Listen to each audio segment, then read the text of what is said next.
UFC President Dana White joins us now here on SportsCenter. Dana, you've got a couple of cards over the next several weeks, some international locations and one also back here in the States. As it relates to that card in Brazil, what's the status? Yeah, so yesterday the governor of Brazil issued a decree limiting the size of public events.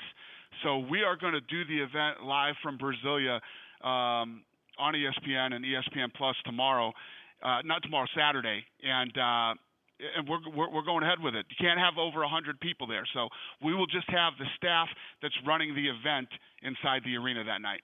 So then you have another event the next week with Ty Woodley and Leon Edwards. That's scheduled for London. What are you hearing from health officials in the UK as it relates to what you're hearing so far in Brazil?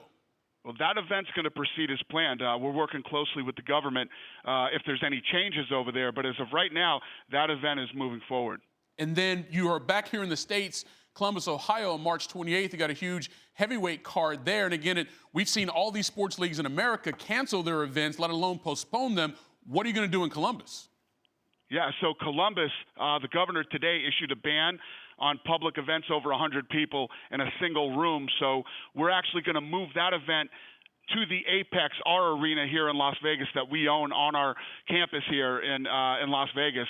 And we are, we're working directly with the Nevada State Athletic Commission and Executive Director Bob Bennett on implementing a process to screen athletes before they compete. So one of the things that we always do, we're always looking out for the health and safety of our fans, our athletes, whatever it might be. Obviously, this thing going on, we're going to do the same thing. We're going to make sure that two healthy athletes are competing, and these guys are good to go. We've reached out to most of our fighters. We haven't reached out to the whole roster yet. We have 600-something fighters.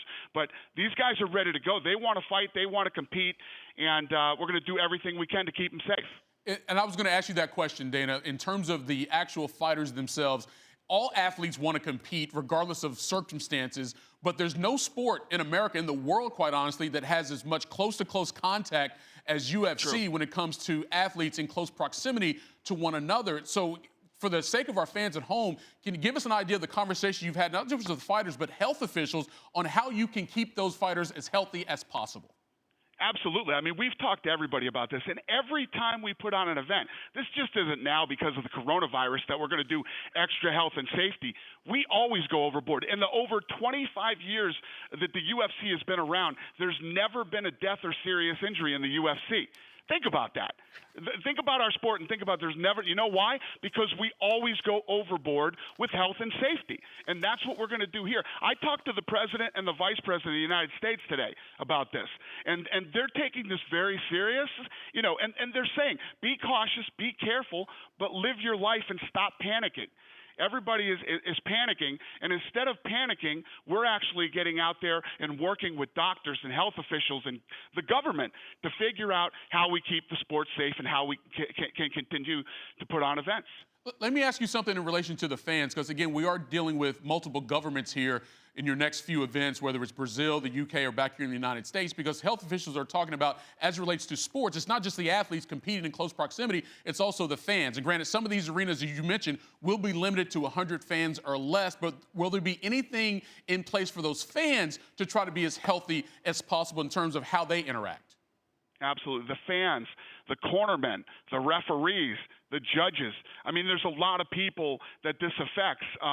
And yes, we're looking into all that. We're actually working with this new technology right now. It's infrared that checks people's temperatures when they walk into the arena. It's actually going to check people's temperatures. Somebody has a high temperature, we pull them aside, we see what's going on with them. So we're literally looking at all different types of technology and medical experts and all these different things on how we can make this thing safer.